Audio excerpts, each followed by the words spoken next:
হয়তো তোমার আমার কাছে চাল চুরি করার টাকা নেই, কিন্তু মনে রাখবে তোমার আমার হৃদয়ে একে অপরের জন্য ভালোবাসা আছে না না। খেটে খাও, চেটে নয়, কষ্ট করো, মেহনত করো। জিতার আগেই যদি চাল চুরি করে খাস তাহলে জিতার পরে কি চুরি করবি রে? আগে বলতো হুজুর কেন রাজনীতির কথা বলবে, এখন হুজুর ক্যান্ডিডেট হয়ে গেছে। আগে বলতো মুফতি মাওলানা রাজনীতির কথা বলবে কেন, এখন মুফতি মাওলানা এসে নমস্কারও করছে, সব জায়েজ করে ফেলেছে। তো সেই জায়গায় আব্বাস সিদ্দিকী মসজিদ মাদ্রাসা ওয়াকফকে বাঁচাবার জন্য কথা বলার অধিকার নেই? যদি একটা মুফতি, একটা মাওলানা, একটা হুজুর যদি ইসলামের দুশমন দিদি মুদির গদি বাঁচাবার জন্য চিল্লায়, তাহলে আমি মসজিদ মাদ্রাসার জন্য একটা শক্তি করার জন্য চিল্লাতে পারি না? একজন ডাকছে আসো আমার সাথ দাও, যে কিনা মসজিদ মাদ্রাসার দুশমন, আর একজন বলছে আমার সাথ দাও, যে কিনা মসজিদ মাদ্রাসা বাঁচাতে গিয়ে সুপ্রিম কোর্টে কেস চালাচ্ছে এখনো, এবং রাস্তায় নামার জন্য জালিমরা ধরে জেলে দিয়েছে। এরা কিচ্ছু পাবে না, লাস্টে যে গরিবের ঘর ভাঙবে। তোর যদি এতই সাহস, এতই বাহাদুরি, এতই পাওয়ার, তোর গ্রামে তো এসেছি, কথা বুঝছেন না? বলেন না, তুই আমাকে ধর না বাবা, তুই এই গরিবগুলোকে জুলুম করছিস কেন? গরিবকে জুলুম করা তো ফেরাউনের বাড়ির কোন একটা মুরব্বির বক্তব্যকে ভাইরাল করছে। কোন একটা মুরব্বি বলেছিল বাবা একে একটু দেখলে হয়, এরকম কিছু একটা বলেছে। তো কবে বলেছিল? 15 বছর আগে বলেছিল। তখন কি এ বলেছিল নাকি কোরআন শেষে যায় বলেছিল? তখন তো জুলুমের কথা বলে সব কিছু মেনে লিয়া যেতে পারে। কেউ যদি বলে ওয়াকফকে মিটিয়ে দেবো, মসজিদ মাদ্রাসা কবরস্থান ঈদগাহ খানকাকে, আর তুমি যত বড়ই ফেরেশতা সেজে বলো আমি ভালো, কিন্তু তোমার নেতা নেত্রী তো চোর। যদি মনে করো কোন জালিম, অত্যাচারী, সমাজ বিরোধী, গরিবের জিনিসপত্র, দেশের সম্পদকে চুরি করে যদি আমাদের মোকাবেলায় নামে, হয়তো দেখছেন তার দিকে টাকার জোরে লোক বেশি, লোক বল বেশি, লোক যাচ্ছে বেশি, লোক অনেক কিছু আছে দেখছেন, কিন্তু মনে রাখবেন ওগুলো ভাড়াতে আসছে, ভাড়াতে। ও ক্ষমতায় টিকে থাকতে বেশিক্ষণ সম্ভব নয়, কেন যতক্ষণ দিচ্ছে ততক্ষণ আছি, ভেতর ভেতর থেকে সব উল্টো দিকে চলে যাচ্ছে। হয়তো তোমার আমার কাছে চাল চুরি করার টাকা নেই, কিন্তু মনে রাখবে তোমার আমার হৃদয়ে একে অপরের জন্য ভালোবাসা আছে না নাই। যুগে যুগে আমরা এই ভালোবাসা দিয়েই বিজয় লাভ করেছি। জোরে বলুন সুবহানাল্লাহ। জিতার আগেই যদি চাল চুরি করে খাস তাহলে জিতার পরে কি চুরি করবি রে? কথা মাথায় ঢুকছে না? ঢোকে না? একটু পরিবর্তন হন, সাবধান হয়ে চলে। আমার কথায় কষ্ট নিচ্ছে, হ্যাঁ কষ্ট নিচ্ছে। সব কিছু মেনে লিয়া যেতে পারে। কেউ যদি বলে ওয়াকফকে মিটিয়ে দেবো, মসজিদ মাদ্রাসা কবরস্থান ঈদগাহ খানকাকে, আর তুমি যত বড়ই ফেরেশতা সেজে বলো আমি ভালো, কিন্তু তোমার নেতা নেত্রী তো চোর। তোমার নেতা নেত্রী কবরস্থানের দুশমন, তোমার নেতা নেত্রী মসজিদের দুশমন, তোমার নেতা নেত্রী ওয়াকফের দুশমন। তুমি যতই ভালো সেজে থাকো যে আমি তো খুব ভালো কাজ করি গো, তুমি যতই ভালো কাজ করো, তুমি হয়তো ভালো জিনিস, কথা বুঝে আসছে, আপেল, আঙ্গুর, বেদানা ভালো জিনিস, কিন্তু যে প্লেটের ওপর তুমি রেখেছো ওই প্লেটটা টয়লেট পরিষ্কার করা হয়, আর ও জিনিসের রুচি লাগবে ভাই। তুমি যে দলের নাম লিখিয়েছো ও দলের নেতা নেত্রী ওয়াকফের বন্ধু না দুশমন? জোরে বলুন। কেন্দ্রে বিজেপি সরকার ওয়াকফকে মিটাতে চাইছে, হ্যাঁ না না? রাজ্য সরকার বিজেপির সঙ্গে সাথ দিয়েছে, হ্যাঁ কি না? তাহলে বলুন যারা আমার মসজিদ মাদ্রাসা ওয়াকফের দুশমন, তাদেরকে আমরা ভোট দিয়ে ইসলামের দুশমনকে শক্তিশালী করলে আমরা আল্লাহর কাছে মুখ দেখাতে পারবো। যদি জানতাম বিকল্প নেই আলাদা কথা।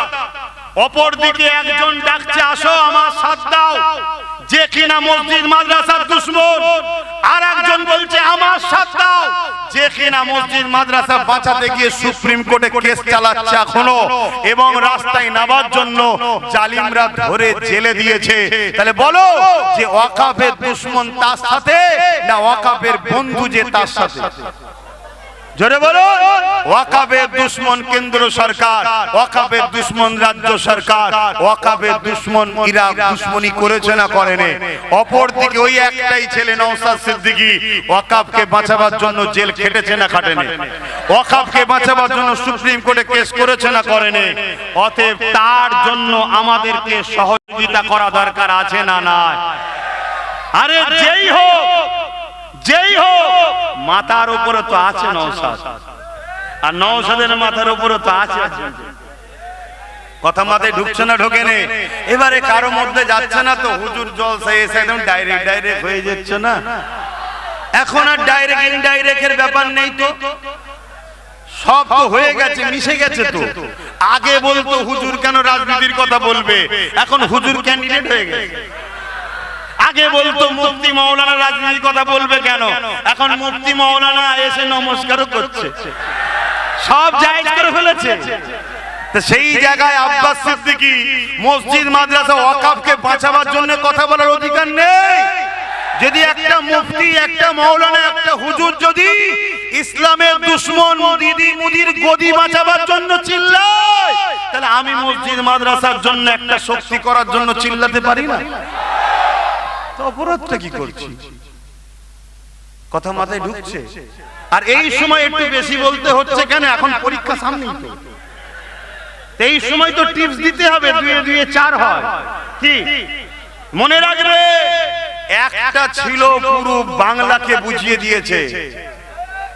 আশা করা যাচ্ছে, রিপোর্ট তো সব দেখছি রে বাবা, না মুদির মিটিং এ হলো হচ্ছে, না দিদির মিটিং এ লোক হচ্ছে, চেয়ার দিয়েও লোক জড়ো করতে পারেনি। কি আবার বিরিয়ানি, পয়সা, গাড়ির তেল, তাও লোক হচ্ছে না। আর অপর দিকে ওই একটা, সেই ফেরাউন যেমন একটা ছেলের ভয়েতেই মেরে সবাইকে মেরেছে, এখানেও সেই একটার ভয়। তাহলে আল্লাহ চাইলে তার সাথে যদি কয়েকটা হয়, লড়াই করার একটা জায়গা হবে না, হবে না? এই বিশ্বাস আপনাদের আছে তো? তাই একটুখানি বলুন আমার সাথে একমত, নওশাদের সাথ দেবেন তো? একদম ওপেন বলে দিলাম, একমত তো? হাত তুলে বলুন, একদম ঠিক বলছে। আপনারা হাত তুলবেন না? না, আপনাদের দিকে ক্যামেরা আছে। না না, আপনারা হাত তুলবেন না কেন? আপনাদের দিকে ক্যামেরা। এরা কিচ্ছু পাবে না, লাস্টে যে গরিবের ঘর ভাঙবে। তোর যদি এতই সাহস, এতই বাহাদুরি, এতই পাওয়ার, তোর গ্রামে তো এসেছি। কথা বুঝছেন না? বলেন না, তুই আমাকে ধর না বাবা, তুই এই গরিবগুলোকে জুলুম করছিস কেন? গরিবকে জুলুম করা তো ফেরাউনের কাজ, নমরুদের কাজ, সাদ্দাদের কাজ। আমার রাসূলুল্লাহর একটা হাদিস আপনাদেরকে শোনাবো, একটু শুনছেন? নাম্বার 1, ঈমান আছে না নাই বুঝবেন কি করে? আল্লাহ নবী বলছে 3টে খসলতের মধ্যে একটা বৈশিষ্ট্য, একটা খসলত যার মধ্যে আছে তার মধ্যে ঈমান আছে, আর যার মধ্যে এই 3টের মধ্যে কোনোটা নেই তার মধ্যে ঈমান নেই। নাম্বার 1 কি? অন্যায় দেখলে হাত দিয়ে রুখবে। এই বৈশিষ্ট্য যার মধ্যে আছে তার মধ্যে 1 নম্বর ঈমান আছে। যদি হাত দিয়ে রুখতে না পারে, অন্যায় দেখলে মুখ দিয়ে প্রতিবাদ করবে, রাসূল বলছে তার মধ্যে ঈমান আছে, কিন্তু ঈমানটা দ্বিতীয় স্তরের। রাসূল বলছেন 3 নম্বর, যদি হাত দিয়ে রুখতেও না পারে, মুখ দিয়ে প্রতিবাদও যদি করতে না পারে, কমসে কম অন্তর থেকে যদি ঘৃণা করে দূরে সরে যায়, রাসূল বলছে তারও ঈমান আছে, কিন্তু ঈমানটা সবথেকে দুর্বল, কিন্তু ঈমান আছে। কিন্তু কোন ব্যক্তি যদি অন্যায় দেখার পরে হাত দিয়েও রুখলো না, মুখ দিয়ে প্রতিবাদও করলো না, অন্তর থেকে ঘৃণা করে দূরে সরে গেল না, উপরন্ত তার সাথ দিল, তার কি ঈমান আছে? তাহলে বলুন, যারা আমার ওয়াকাফ মিটাতে চাইছে এদেরকে যদি আমরা সাথ দিই, আমাদের ঈমান থাকবে? এটা কি জুলুম নয় মসজিদ মাদ্রাসার উপরে? একটু হ্যাঁ কি না বলবেন? আর একটা শেষ হাদিস মিসকাত শরীফের বলে যাচ্ছি। আল্লাহ নবী জানালেন, কোন মুসলমান যদি মন দিয়ে শুনবে, যুবক মন দিয়ে শোনো, খেটে খাও, চেটে নয়, কষ্ট করো, মেহনত করো, আজকে আমার বাড়ি থেকে এসেছে, হাত পেতেছে, আমি 200টা টাকা কি 500টা টাকা তাকে দিলাম। কালকে রাস্তায় যখন আমায় দেখবে, সে যদি সাইকেলে করে যাই নেমে যাবে। কিন্তু আমার বাড়ি থেকে এসেছে, আমি তাকে বললাম গাড়িটা ধুয়ে দে, গাড়িটা ধুয়ে দিল, আমি তাকে 500টা টাকা দিলাম। কালকে কিন্তু সে আমাকে দেখে নত হবে না, কেন মেহনত করেছি, তুই দিয়েছিস। অতএব খেটে খাও, চেটে নয়। তো ভাইরা আমার, আল্লাহ রাসূল বলছে মিশকাত শরীফে, কোন মুসলমান যদি জালিম অত্যাচারী জানার পর শক্তিশালী করার জন্য তার সাথ দেয়, ওই মুসলমান ইসলাম থেকে বেরিয়ে যাবে। যে ইসলাম থেকে বেরিয়ে যায়, তার দাড়ি, তার টুপি, তার নামাজ, তার রোজা, তার হজ কোনো কাজে লাগবে? সে জান্নাতে কখনো যাবে? তাহলে কে কোন মুসলমান যদি অত্যাচারী জালিম জানার পর, আর এই কথাটা যখনই বলেছি না, আমার বাড়ির কোন একটা মুরব্বির বক্তব্যকে ভাইরাল করছে। কোন একটা মুরব্বি বলেছিল, বাবা একে একটু দেখলে হয়, এরকম কিছুটা বলেছে। তো কবে বলেছিল? 15 বছর আগে বলেছিল। তখন কি এ বলেছিল নাকি শেষে যায় বলেছিল? তখন তো জুলুমের কথা বলে।